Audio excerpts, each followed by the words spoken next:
जय जगन्नाथ बंधु मैंने मु आज कंचा लंका आउ कसी आंबर आचारटा करछि। एटा गोटे मासे पर्यंत रहिबो किंतु सांगे सांगे खाई हबो। आपण करंतु आंबरे रज बसले ही आचार कले बहुत दिन पर्यंत रहिबो। ए आचारटा बहुत दिन रहिबोनी किंतु सांगे सांगे खाया बहुत बढ़िया लगे। गोटे घंटाटी भितर प्रस्तुत हो। चलतु ए रेसिपीटा करवा। जदि भल लगे तो लाइक करूँ, सांग मत सेयार करूँ, मत कमेंट करने जमा भूलें। ता पूर्व दुनिया को कौन रही आप रेसिपीटा देखुं प्लीज मत कमेंट कर कहतु। देखु मु गोटे 400-500 ग्राम आंब नहीं आई भल भाव धोईकी पोछि देछि। कंचा लंका 200 ग्राम नहीं आई भी भल भाव धोईकी पोछि देछि। आंब को काटिकी ता मझीर कोईली मु बाहर करदेली। आपको ग्राइंडर रे दरदरा बाटीदेवी। आपण चाहिए हेमदस्तार छेचिले हम, खोल छेचिले हम, ना शिଳରେ भी दरदरा बाटीदेवे कहले बहुत बढ़िया हम। जमीती भी करंतु किंतु फाइन पेस्ट बनइबेनी, दरदरा ही बाटिबे।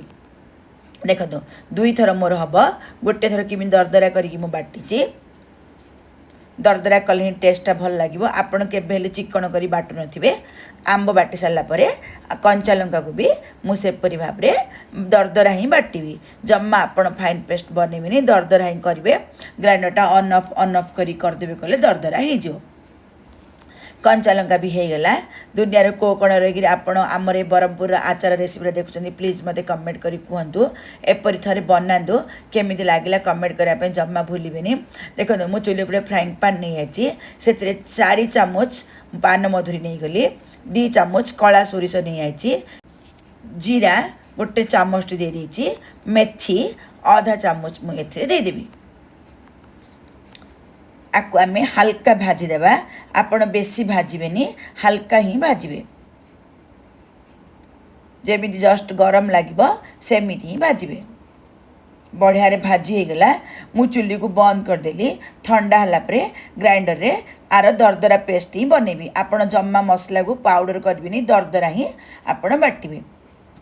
मो गोटे कड़े नहीं आई से 400-500 ग्राम सोरिष तेल नहीं गली। सोरिष तेल को टिके समय आम फुटेदेवा जमी तार पूरा हाउडा बाहर। जदि नॉर्मल तेल हो कहले आपड़ एत फुटेबा दरकार नहीं, किंतु सोरिष तेलटा को टिके समय आपड़ फुटे हाउ करदे तार गंधटा मरीज। तापर तेलटा को मु गोटे 80% ठंडा करदेली। से गोटे आधा चामच पान मधुरी आउ आधा चामच मेथी देदेली। मेथी पान मधुरी आपड़ एमती दिंतु, फुटेबा किसी दरकार नहीं, खाली तेल ही देदेवे। तेलटा मोर पूरा ठंडा हैनी, मुझे कला जीरा भी गोटे आधा चामच देदेली। तापर आम ए आंब जो दरदरा छेची पकईदेवा, आ लंका भी दरदरा छेचाटा पकईदेवा। टिके तेलटा गरम अच्छी पकईदेले कौन हम ना, बेसी गरम नहीं, जस्ट नख उषम टी अधिक गरम अच्छी पकईदेले आमर आचारटा गरम को शीघ्र प्रोसेस हो मु पकईची। लंका आउ आंब छेचा देदेली। मु लुण देदेबा। आपण सब एपरी आचार रे अधिक परिमाण टिके लुण दौथे।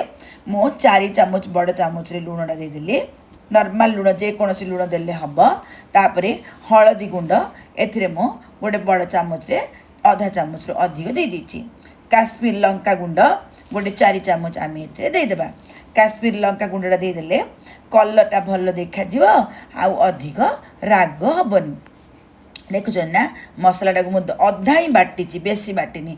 मसलाटा दरदरा बाटिले ही भल लगे। तापर ए सब को आम घाटी देबा।